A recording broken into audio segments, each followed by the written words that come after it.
All right. Thanks a lot, Puneet. And I'm amazed at the response in the very short time to such webinars. So that definitely shows that there is interest in our audience in what is going on today. And I have received a few, you know, messages, um, LinkedIn request already from many of you. Rural India is where, uh, you know, we have not paid much attention, despite so many clamors and so many efforts by the government and whatnot. But we need to understand that India lives in the villages, a- and how do we how do we make sure that uh, you know, the provide enough amenities in the rural areas so that the migrations and poverty and hunger, etc., are taken care. Someone for phone is not muted and his kids is speaking. I know you're at home, so please mute your phone. Uh, I don't know who is this. Okay, so let me just just few sentences tell you about what my background is. I come from a rural background in Bihar. My uncle was a farmer. My cousin is still a farmer. I have spent a good amount of my time in the farmland and in the villages. Of course, from there I went to IIT Kanpur, then to University of Southern California, got my PhD, worked in the corporate world, and again came back to square. So back to the village. When I started Sammoksha, the full focus was how do we solve the villages? How do we solve the problems that our villagers have? And and that has been going on for the last decade. I have been in this sector. So what are the challenges? And I knew that you all knew India lives in the villages. 70% of us are in the village, and this is not true only for India, but also worldwide. So I have been to a couple of African countries, and I see the same challenge there as well. A majority living in the villages need a lot of and lot more help uh, to survive and to grow and to economically prosper. The challenges are numerous. We all know there is a challenge about farmer suicide. You know, how do we improve the agriculture? How do we make agriculture more more time proof? Any calamities comes and it's the farmer who are the sufferers. There is water issues. uh, there is sometimes there is drought, sometimes there is overproduction. Either way, farmers get banged. If there is not enough produce, they don't get enough money. If they have too much produce, they don't get money. So how do we solve that problem, right? We all know about unemployment, skill development, this lack of skills, and violence resulting out of these, uh, poverty and dearth of our inaccessibility to opportunities. I strongly believe that these violences is a result of not finding opportunities. If you give them opportunities, this will not happen. It has also led to several other challenges like health. You understand how important health is, uh, especially now you understand what is the importance of health and health systems in our country. The rich poor urban rural divide is constantly increasing. I- you can You would think that after 70 years of independence, you know, this divide would have decreased. Believe me or not, the divide has increased. And the reason being that the haves have too much and the don't have much at all. So this urban rural divide and the recent, as Puneet pointed out, migration. Right? If such a pandemic, if such a situation occurs, a lot of migrant workers get impacted. They struggle to get home. They all factories are shut. There is no food. There is no um, earnings for them in the village, in the cities. So they all flock back to the village. And today they are flocking back because they want to find solace there, not that they will have opportunities there. But the question is, why? Why such migration? Can we not do something for them in the village itself so that they don't have to go through these hardships? That is the purpose. And that all of this has been really summarized very well in our sustainable development goals. No poverty, zero hunger, good health, quality education, gender equality, clean water, decent work, industry, and production, consumption, sustainable, responsible production, sustainable communities, reduce inequalities. So these have been defined from the perspective of really the BOP, that's the bottom of the pyramid, and how do we help them overcome and go achieve these goals. What we believe, what I have seen is that a lot of these challenges can be addressed if we first address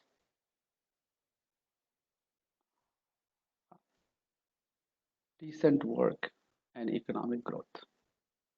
If I could provide everybody, if we could provide them all work and employment, earning opportunities in the village or where they are or wherever they are, they can take care of a lot of other needs. For example, they can definitely go and take care of their food, take care of their poverty. That can be addressed directly. Once they have good income, they can take care of their health. They can go send their kids to uh, school. So education can be taken care. It results in reduction in inequalities, as well as with more education and more income, there is a gender equality. Reduction in gender equality comes. More and more people, start to treat boys and girls equally. There is no differentiation between them. But that doesn't happen if there is no education, if there is no income in the family. And eventually it, boils down to going into a sustainable community. So slowly they progress toward achieving the sustainable community. What what do you need to do to achieve that? And what I think that we need to create entrepreneurship, which includes employment. You know, give them opportunities to earn. It's a micro entrepreneurship that I'm talking about, not the mega and the buzzwords of entrepreneurs that you are seeing today, but a rural entrepreneurship. For that, we need to provide them skills, so rural skill development. But more than that, we also need to empower them. If they continuously depend on us to give them these things, then the development doesn't happen. The skill development programs, the hello, right? Empowerment is equally important, and at the, at the center of all this is how do we empower, and that is where value propositions comes in. What do I provide to the community so that they become empowered? And we have found that technology interventions are key. this entire thing can work much better, can be solved. A lot of these things can be solved through technology. And that is where our USP is. Did someone ask a question? I heard something. Okay. We also must know that the progress or the economic development should not be at the expense of either of the three, right? The economic progress is here, where we are focused on the progress and the economies. We're talking about people, but most of the time, what has happened that the progress has taken over uh, precedent over the other two, especially the planet. You can see how badly the planet has been impacted and how beautiful it looks over the last 1 month. I know it's not a good comparison, but because of our, so the nature has its own way to correct itself. So how do we develop things? How do we do things that all three are balanced? So people, planet, progress are fundamental to attain sustainable development. And that is where you take care of the sustainable development goal 13, 14, and 15. So any value proposition must have must be bearable, viable, and equitable. Bearable means there is a balance between environment and social. Viable is balance between environment and money, economics. And equitable means social and economics have to be equitable. People have to have, the development has to be holistic. So, and sustainable solutions lie at the intersection of these three value propositions, or these three anchors of environment, social, and economics. So, with this and this, we essentially can achieve sustainable cities or sustainable communities. Now, what is a sustainable community? You can see that it's a theory of change, which we think that should work.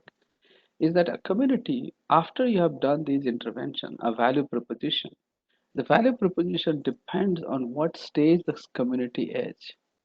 And with different stages, a different value proposition can come and help them continue to grow. Every community doesn't need one solution doesn't fit all. The solution have to be appropriate at the stage that the community is today or the needs that the community has. And as their need increase, your value proposition or your solutions or technology interventions keeps on changing to eventually achieve when everything they have attained a sustainable development or the community is flourishing and on the way to stay sustainable and happy. So the happy family is our happy community is what we need. So this is the theory of change. You anchor your solution in people, planet, profit. You go provide some value proposition. You focus on decent work. Your outcome and impact will be what it is. So now, what does it have to do with with the PURA provision of urban amenities?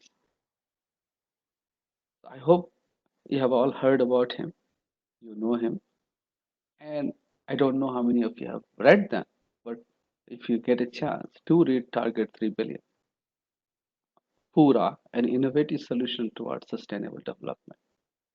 Actually, this book and the principles of this book are my guide, my Bible, my Ramayana, my whatever you call it. This is where what we try to follow, and this is we believe that this is the right way to achieve sustainable development in the villages. What does it entail? It entails various components of village development, whether it is governance, whether it is water sufficiency, health, livelihood, agriculture, education, skills, digital connectivity, energy sufficiency. These are all required for the holistic development of the village. social, and once you focus on this holistic development, it does impact migration and reduces the infrastructure burden on the cities from the cities. You want to keep people where they are. That's why it has to be, if they get the same amenities for which they are running to the cities, running to the urban areas, they prefer to stay in the rural area if they could get the same, I mean, the same values or the same income, or the, even if the income is less, they rather stay in the village if they can sustain themselves. And that we have found in many of the villages that we have worked.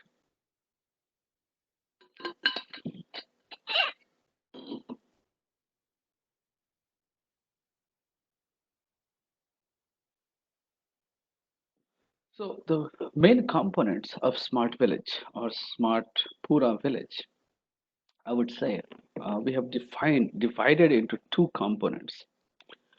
One is where you need hard interventions, and the second component is what you need as a soft intervention. So hard interventions are nothing but infrastructure. You need energy, you need energy sufficiency, you need energy connectivity, you need roads, you need waste management, you need agricultural, you know, inputs, you need water, road, waste management, you need livelihood, rural industries, education, skill. These require investment into the village. These require that we need to go and make investment, develop these infrastructure so that the community can develop. On the other hand, soft interventions are also needed. Awareness, public health, sanitation, how do we, you know, civic services, what do we bring them, climate change awareness, governance, local governance, and lot of these have been done in our system, right? This panchayat system, the uh, local village system already has good process for governance, but then e-governance is equally important. Digital connectivity is important. With that, we can bring in the changes and changes that we require in the village. A community approach is required to achieve these development, achieve these goals for development.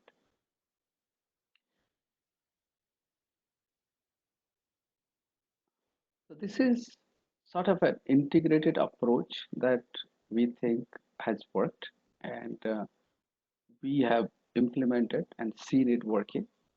So the first level of goals are basically employment, skill development, women and youth empowerment. All of this enabled by technologies.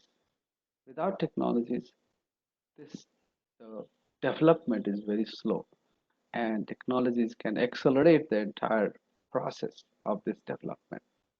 So once you make technology interventions, whether it is in energy, water, any resource, efficient utilization of resources, that provides them access to resources, access to electricity, water, connectivity, livelihood, and that in turn starts to turn the larger gear of ecosystem for development, quality of life, market linkage, amenities. These come once the community progresses from smallest gear to the middle gear to the largest gear. So this is what the holistic change that we want to bring on. It can be brought. And in the rural context, food, water, energy play a key role.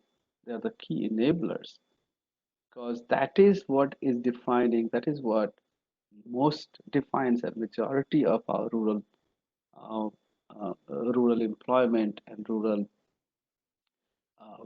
economic development. The goal here is really to create hundreds and thousands of micropreneurs at the local level. You want crores and crores of lakhpatis rather than a few hundred. crorepati's. How do we develop crores and crores of lakhpatis?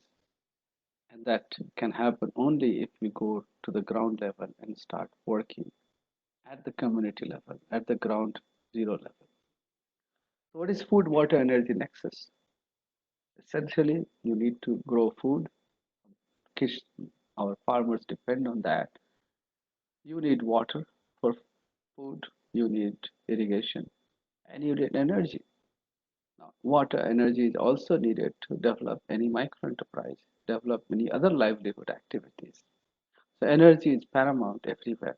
We have to have energy to do any of these activities. So if you look at the entire value chain of the farmer, I'm just now giving you one example of how farming community or food, water, energy uh, route is implemented in various, leads to the development. Today, most of the farmers stop at the harvesting level, right? After that, they don't know what to do. Very few of them get into value addition post harvesting. Only today, we got a call from some farmers in Developme in Bangalore that they have surplus grapes, surplus vegetables, and they don't find a way what to do with this. They're all looking to sell the raw material. Nobody is looking to add value to the raw material so that it doesn't rot. So our goal should really be how do I reduce the input cost and how do I increase the output value of the produce. So for example, Sanmoksha has developed intervention at all three levels to make sure that the farmers can go from one to another and their output can increase, their input costs can decrease. And only then we achieve the goal 12 or responsible consumption. We are not talking about actually responsible production. How do we make the production more and more climate friendly? So in totality, this is what our theory of food, water, energy theory of change looks like. That you do these value proposition inputs anchored in you know sustainability triangle with a focus on decent work and with the output and final impact on being a sustainable community. This can be done only through um, technology intervention and only if we think out of the box. I'm not going to recite the whole theory, whole scenario of this Alice in the Wonderland, but you go back and think about it. And what it's really saying that it doesn't matter which way I go, as long as I get somewhere, then it doesn't matter what you do. If you walk and long enough, you can reach there. You have to define, we have to think out of the box. We have to define ways that have not been tried. And that is where technology and interventions come into. You draw a blank canvas. I'm challenging all of you who are listening. Think about it. What are the various things that you can do for the village that will help improve the income of the villagers, of the farmers, of my village, rural population, rural community? One example I'll just give today, and that is the first village that we have done in Chhotkei. I don't know if you can hear this sound. If not, uh, uh, then Puneet will start the video in the YouTube. Can you all hear it? Chhotkei, the sleepy hamlet, doesn't just look like a lost paradise. The remote village located Yeah, it's working, Dr. Ashok. Working. Okay. Thank you. cutting off 600 residents from the development. Most people here are farmers. They still follow traditional way of life. But things are changing. For the first time, Chhotkei's residents have access to electricity provided by this 9 kilowatt solar power plant set up earlier this year. It's part of a green technology project, the brainchild of social entrepreneur Ashok Das, who have won funding. He's partnered with local authorities to create India's first smart village in Odisha. Ashok's company developed smart nano that allows the village's entire structure to be monitored remotely by staff. Heaters and sensors collect data, making it easy to remotely manage supply. Villagers pay tariffs based on how much energy they use. The company has also trained local to monitor the system and detect any faults early. They can even carry out basic repairs on the spot, ensuring the equipment is well maintained and running smoothly. Ashok says the model can be a game changer. By doing smart micro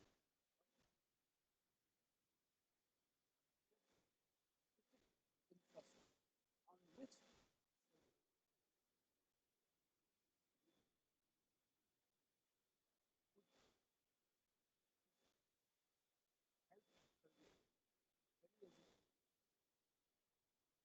of together provide. Many in the village are sensing opportunities. Shrikant Adavar recently bought a photocopying machine.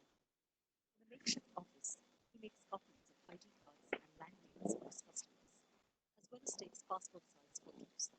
It's a crucial service in rural India where citizens need those documents to apply for government open.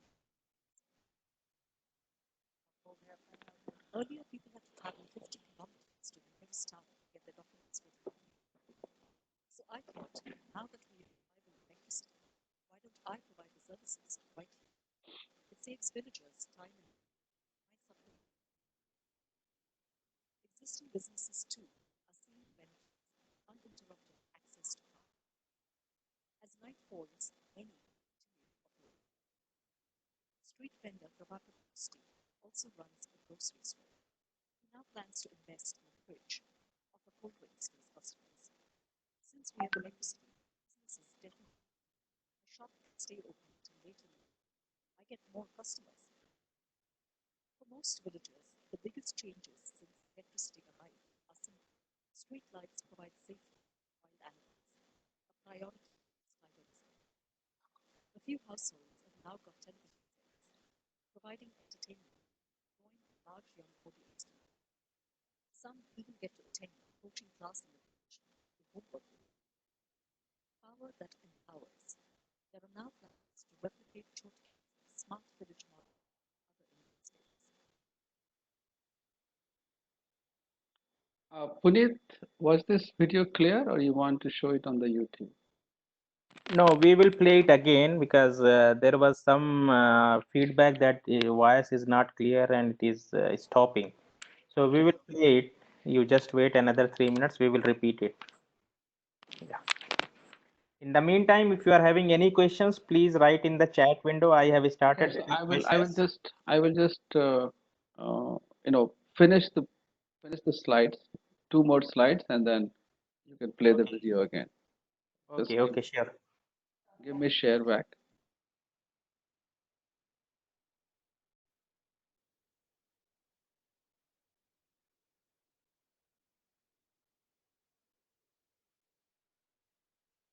Yeah. You can. Okay, so this is what the village was, and we did move them from this on the left to the right, and the focus was on both access to energy and access to livelihood. Uh, the video shows one or two of these, but after that, many more activities started to happening on both the livelihood and the quality and the access to energy. Uh, this village has gone through many changes. I must disclaimer is that it has gone through several other challenges, and now we are trying to fix some of the challenges. Not that it has always been hunky dory. So we have issues in the village also, and we are trying to solve those issues. Uh, so what really we wanted to do here is empower our farmers and villagers. As one of my farmers in Bihar, when I was working in Bihar, told me, "पानी है तो किसान है, बिजली है तो रोजी है." The water is farmer's life, and electricity is livelihood. And we have seen this. again and again. I've seen this happening again and again in the villages. So we will continue this discussion on what are the various technologies, what are the various case studies. We'll see more case studies in the part two tomorrow. So for now, you will play the video again, but questions welcome. Yeah, thank you, Dr. Ashok. First, we will see the video, then we will take questions one by one. Okay. Yeah, so Chengappa, you please share the video.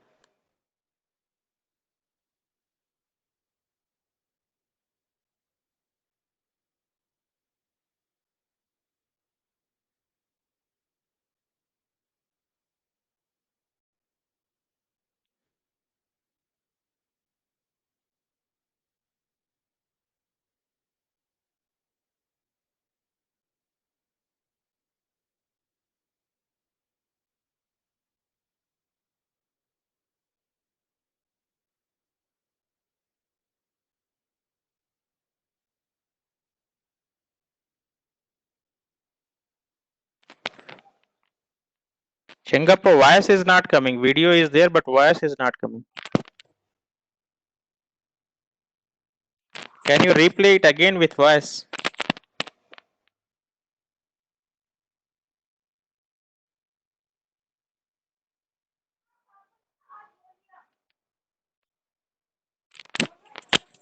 Was the voice clear when I was playing?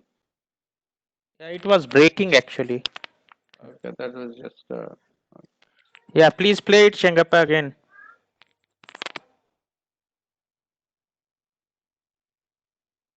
Actually, we can just share the YouTube link.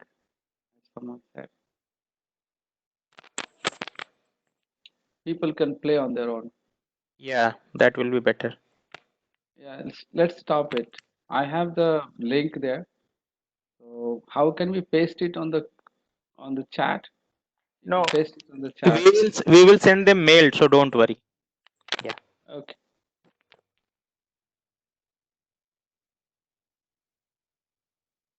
So now I will be asking you the questions which I have already received. Some 5 6 questions are there. Okay. I will start one by one and you can answer them. Sure. So first question is, what would involve building mini cold storage? Are there any examples worldwide building it in a cooperative society? Cold room is one of the yes, cold storage is one of the interventions as I talked position. So technologies, a lot of technologies are being uh, a lot of technologies are being developed for cold rooms. What is needed is not large cold rooms. We need large cold storage. We need cold rooms where the farmers can keep, hedge against the time, hedge against the market for a few days. And cooperatives have worked in this. It has to be basically a cooperative or an entrepreneur, micro entrepreneur led effort. So far, most of the places we have seen cold rooms being run are, either the government is providing it or, some cooperative or some communities are buying it together. So I haven't seen many cooperative models yet, but this is one of the things that is on our list that the after we have helped them improve agriculture, cold rooms are the next intervention that is required. And we do have a couple of solutions that we have identified, and we bring those solutions. That those solutions can be brought into any of these villages. So yes, there are some models, but not very not very widely used models for community-based cold rooms. So thank you. Next question is, the society, whether it is urban or rural, if the basic needs and proper education to the kids are not provided, then it is very difficult to expect the sustainable development in the society. So the question is, how the awareness to be brought, including government or NGO, to bring change in the education system with academics, which also strongly teach the moral values, equality among kids, etc.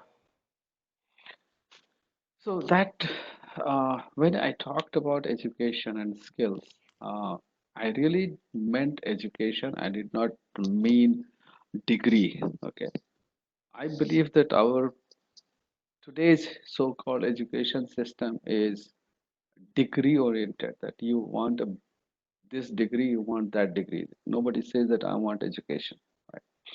And this is because of the fact that our entire job system or whatever you say is degree based. If you unless you have a degree, you don't get this job. Now, the, to change the value education system, it's a Herculean task, and hopefully, I would say that you know I haven't gone and seen, but I have heard a lot about the models that the Delhi government is trying. Those models could be replicated throughout. And there are many people now going and studying not only the remodel but also Swiss model, where the education level is very high, but there is no emphasis on degree. So we have to move, but our population, our numbers are so huge that how are we going to achieve that is a challenge. The second point is that in the villages, see, I am again going back to village or even in the slums, every hand is a earning hand. Or if the reason people are not sending kids to school is because they do not have enough income. They are not.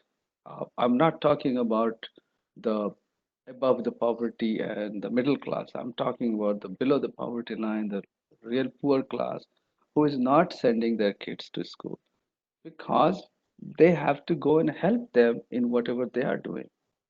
So even though the schools are there in these villages, who is sending them to school? Nobody. Very few people send because they want education. They know that the right skills are not being provided. So education system needs certain changes, which I am not the expert to talk about. So I will not dwell on it too much. But yes, I agree with you that we need to have a relook at our education and how can we make it more relevant rather than theoretical. Yeah, thank you, Dr. Ashok. So next question is, how is the implementation of PURA concept in Karnataka state?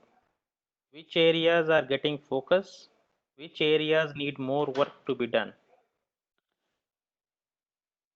We have not worked in Karnataka yet. Our main focus has been in the poor states of Bihar, Jharkhand, um, Bengal, Odisha, etc.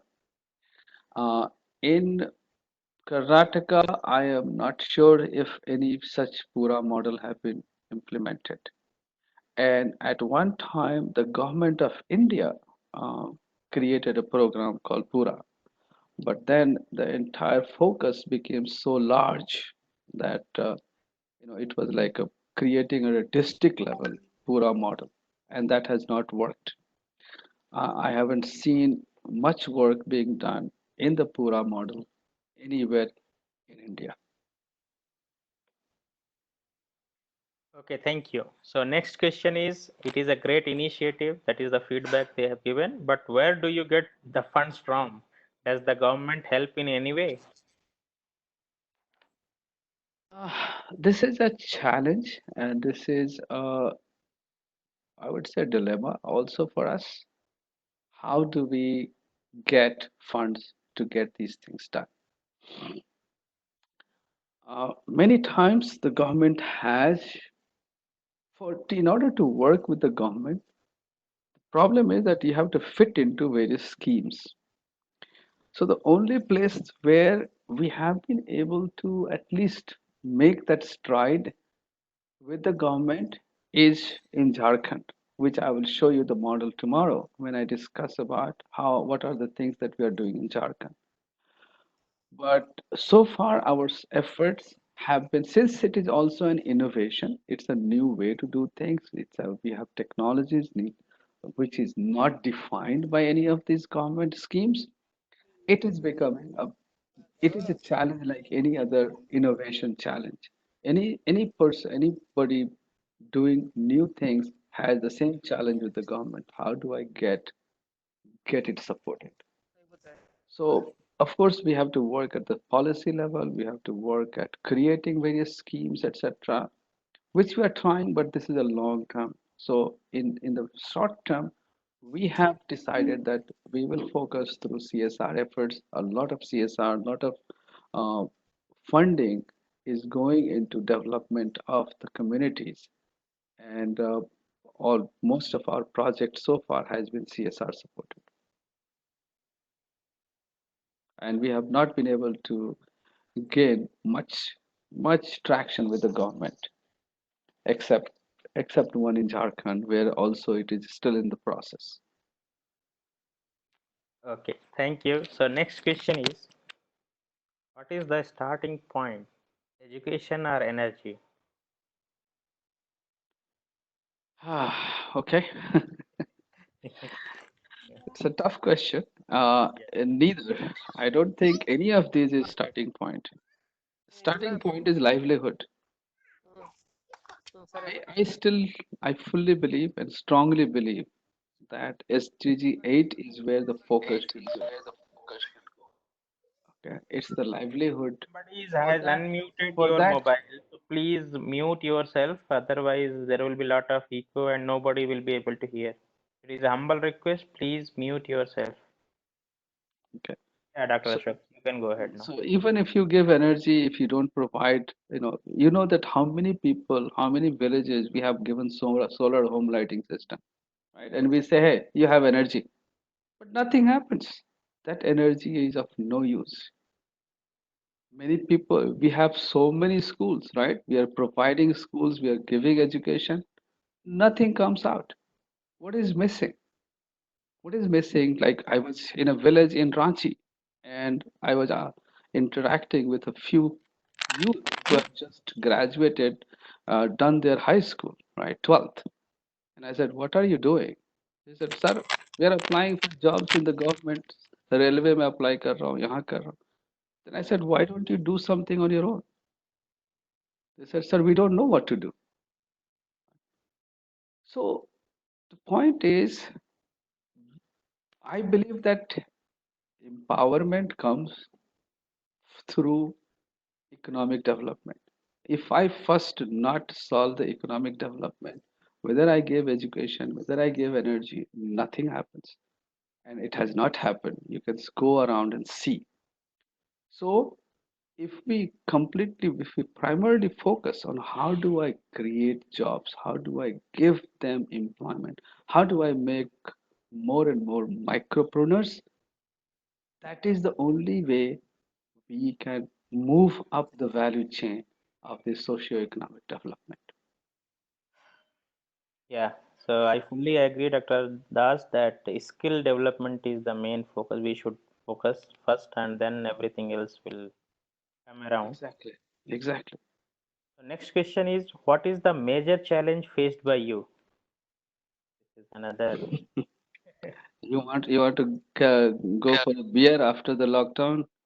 We'll tell you all about the challenges. But yes, the major challenge is, I would say two, three. One is, uh, getting to the right community. Okay. Uh, the way, what I would say that we have seen many villages. We went to many villages. Some of the villages had no intent of doing anything. They are like Ajgar करे न चाकरी, पंछी करे न गान. वो हमारे, my government is there to give me rice and dal, right? And they're happy with that. You can't do much to those communities. But then we have gone to many other communities where if we, our first approach has been, hey, we are here to help you earn more. If we see enthusiasm, hey, this is the place to work, right? So that is the first thing. Second is, of course, funding. How do I get the right kind of a funding? Because this is a long-term social initiative. As I showed you the helical spiral, that helix of development is multi-year. It's not that you will achieve it in, achieve it in 2 years and 3 years, and you will get your return. It takes sometimes it is generations, right? Not even one generation can achieve that goal. So for such a long-term development, such a long-term impact, how do we get funding? There is nobody out there who even is thinking about it. And that is where it has to be an initiative, eventually in partnership with the government. Otherwise, it is much more of a challenge. So, our goal is to showcase a few such successful examples and hopefully convince people that, hey, convince the funders that this is this is an area where funding should be done and it can be achieved, it can achieve the results. Here, people are saying, there are many people, many investors called so-called impact investors, but even they are looking at 5-year exit. I don't have 5-year exit. How do I give them an exit in 5 years? So funding has been a major challenge, and we are still continuously developing models that how do we address those funding. I will show you again tomorrow what are the various kinds of funding that we have looked at. Yeah, Dr. Ashok Das, I fully agree with you that the government needs to be involved, but uh, in my opinion, even people involvement is also Yes, important. the first one was people, right? First one Yeah. was people. People have to be involved. People have to understand it. I hope with this kind of webinars which we are trying to do, people are more will be more aware, and then they will start thinking about their own village, and then we you will be getting few more funding opportunities. Yeah. So next we Sure. will move over to next question. There they are asking, as you have said, innovation and integrated technology plays an important role. Please explain to us the citizen involvement in these projects, because without these involvement it will not be useful. I think you have already explained, but if you Address still that. want to add anything, you can address that. I think we have already addressed that. It is where we are working today is the intersection of three things: intersection of climate, intersection of technology, whether it is IT, whether it is clean tech, whether it is energy, water, and the third point which it intersects is the citizens or the people's participation. Okay. So people participation comes in multiple ways. One is today, one of you may think, hey, I come from this village. Let me take up that village and see what is required. Tomorrow, I will also show you that you don't have to do everything together. There is a stage-wise process that we can do. And actually, thanks to Puneet, who kept forcing me, sir, I don't want to do everything one place. What can I do gradually? So we have developed a gradual mechanism as well that what can be done, small interventions. As I showed you the helix, the interventions can be different at different level, and you can start very small. So if anything, I would expect from this, I would be very happy if few of you came up as a good citizen and say, hey, I want to adopt some villages. We want to go and do something in the villages. Tell me how to do. Our platform, our knowledge, everything is open for everybody. Okay. There is, it's not that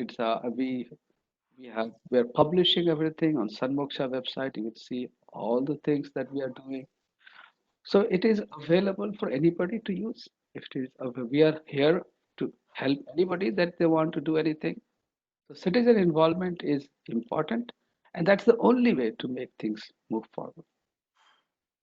Yeah, thank you very much, Dr. Ashok, for this invitation, and I hope at least one or two people may come forward and implement in their own village. Now coming to next question, what is your definition of ideal village? What are the bare minimum requirement resources to begin this implementation of idea of smart village? Nothing. We have started with things where there is nothing.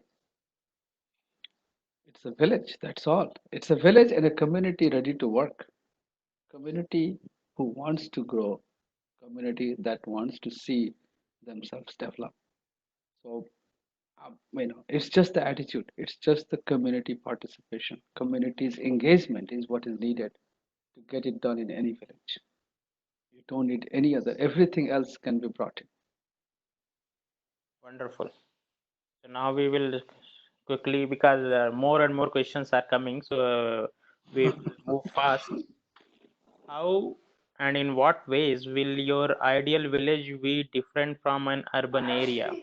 As you have stated that you can reduce the need for a migration, implying every facility will be available in rural area.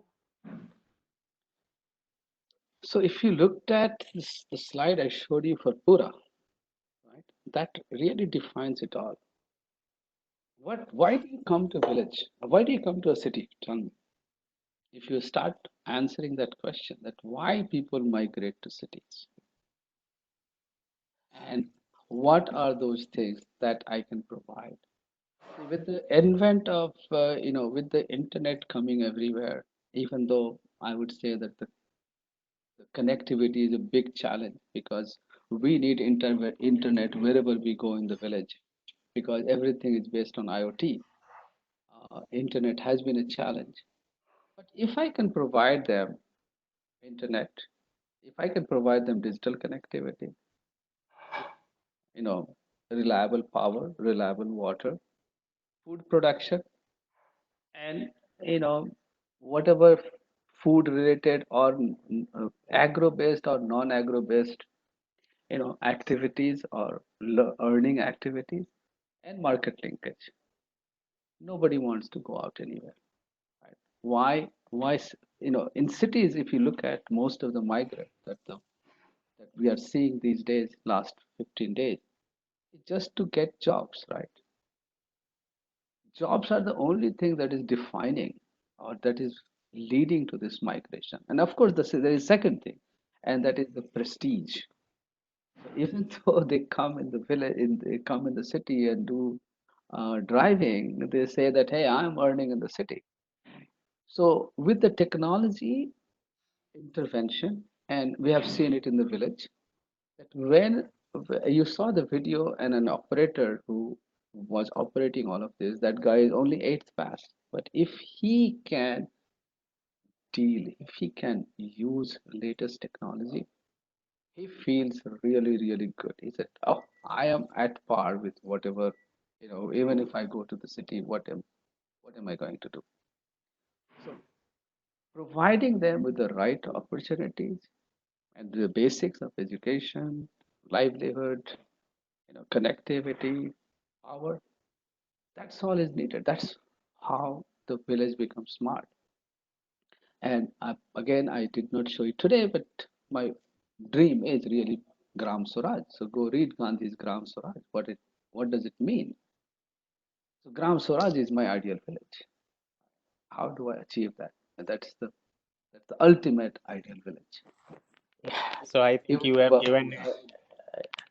you have given a homework to all of them to read Gram Swaraj of Gandhiji's. It is wonderful explanation and what I can say aim to have a smart ideal village. Now next question is something which I think most of the people may want to know. How is the participation of the people's representative like MLAs, MPs in your effort to those villages? How is the participation of Gram Panchayats to sustain the infrastructure that was built by your organization? okay, so let me first answer the second question. Yeah.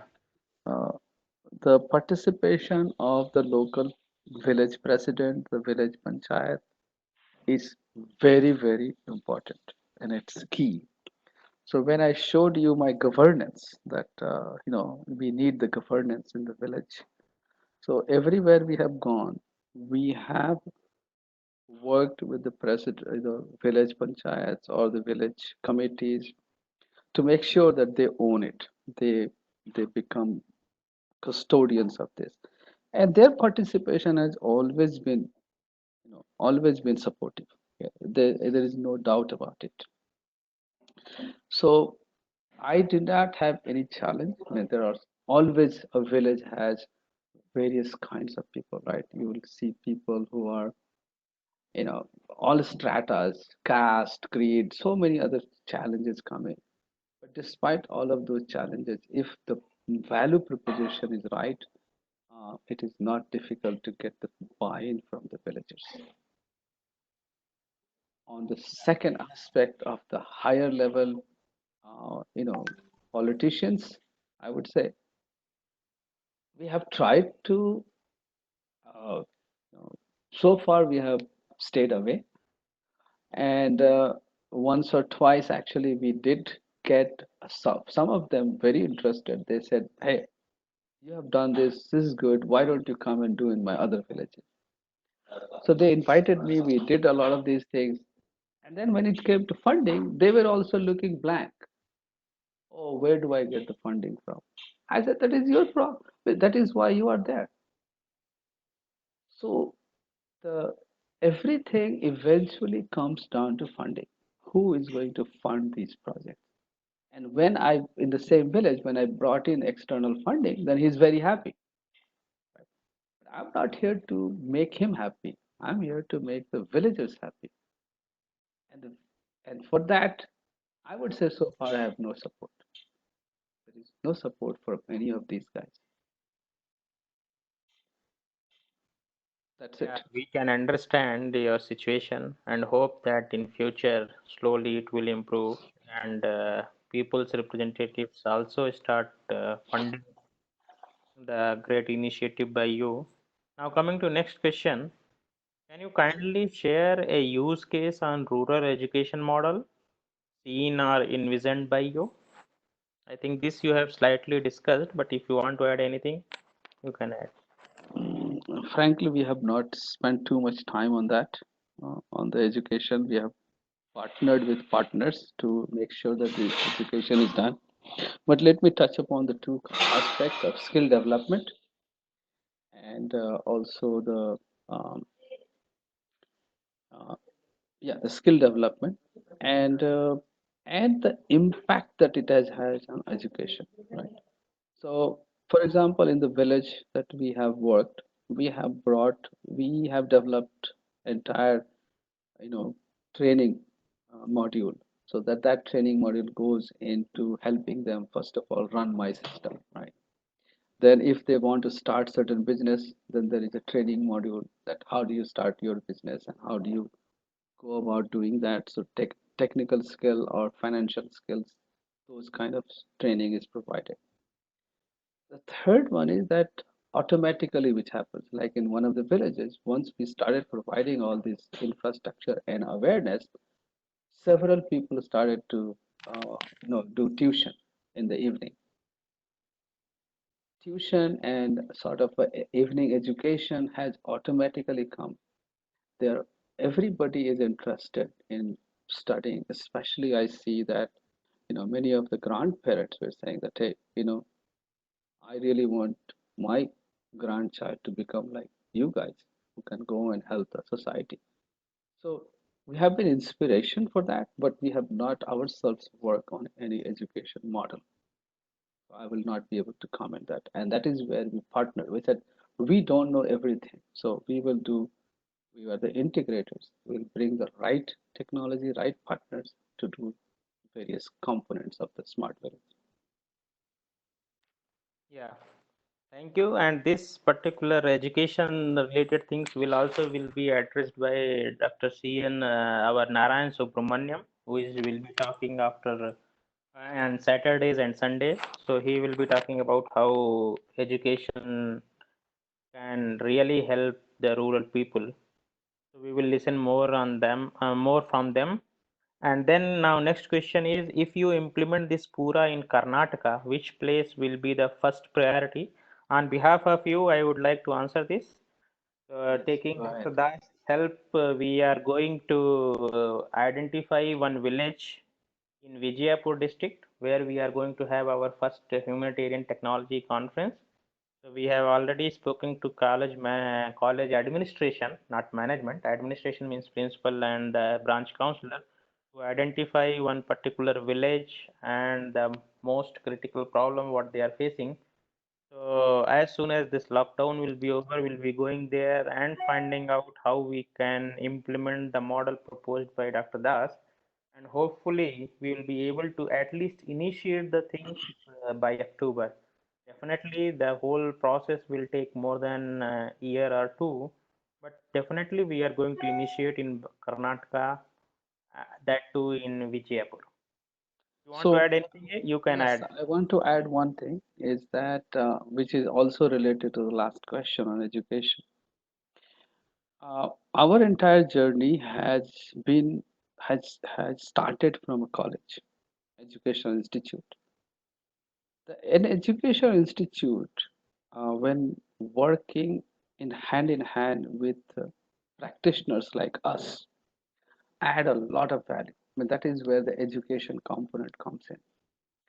With over the past 5 years or so, 5 to 6 years, there has been, you know, almost 10 BTech projects, 5 MTech projects, one or two are even doing PhDs on around the work that we are doing.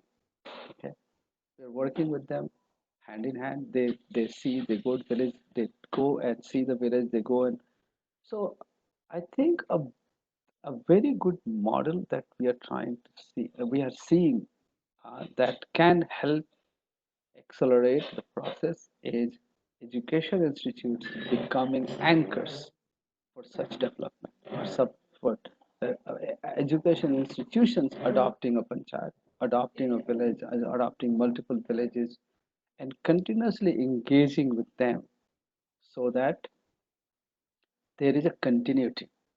And when I say continuity, I mean faculty, not just students.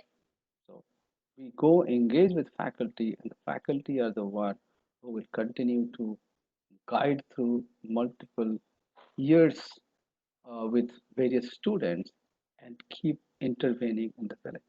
So a village, a community, sorry, in educational institute centered village development is where I see a lot of opportunity.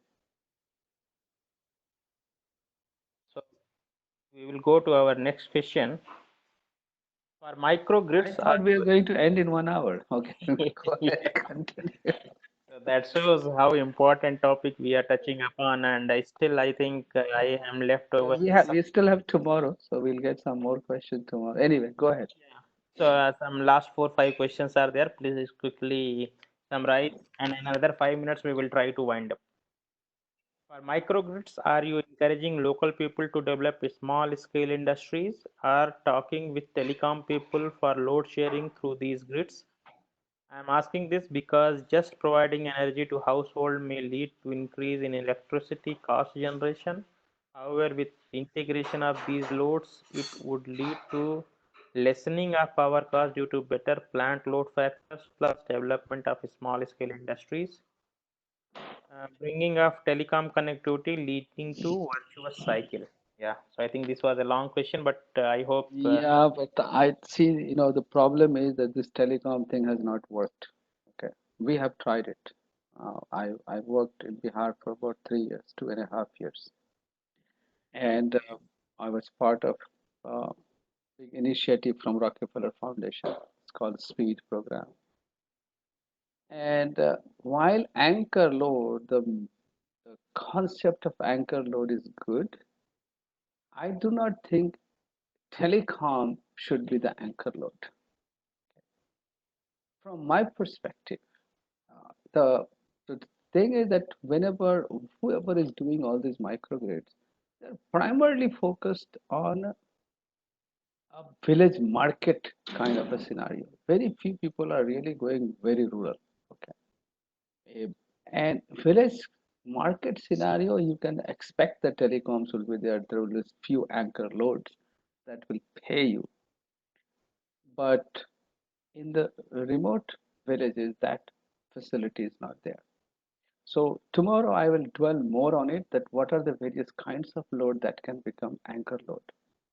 And we believe that, and since our entire focus is on SDG 8, anchor load and productive load are the key component of our development.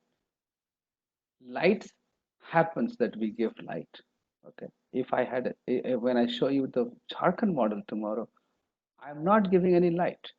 Our the entire focus is on economic development, on micro enterprises. So uh, I agree that productive loads are key, you know, for success of microgrid, and that is where the focus should be, and that is why microgrids are. If you need light, then put the home lighting system. You're done. You don't need anything else. But the need for microgrid, again, I'll dwell a little bit more tomorrow, comes from this other requirement. Next question is which all areas you are working in Bihar? Wherever you tell me, sir, I'll come. No, no, I am from I they are am from asking in Katihar. Bihar. Yeah. I am from Katihar, and I have worked in Araria with Desi Power. That has when I was working with them. But Bihar, any area is fine. But currently, all our installations are in Odisha and Jharkhand. Okay, wonderful. Next question is if as a nation we had pursued the PURA concept sincerely, then in today's situation of COVID-19, life could have been less stressful to the villagers. Oh, I think he is just commenting. Yes, And he is right. If yeah, we could have done this. yeah. So that's all. Thank you very much, Dr. Ashok. And Thank you, guys. Look yeah, you forward can to see that speaking we have tomorrow. seen Yeah.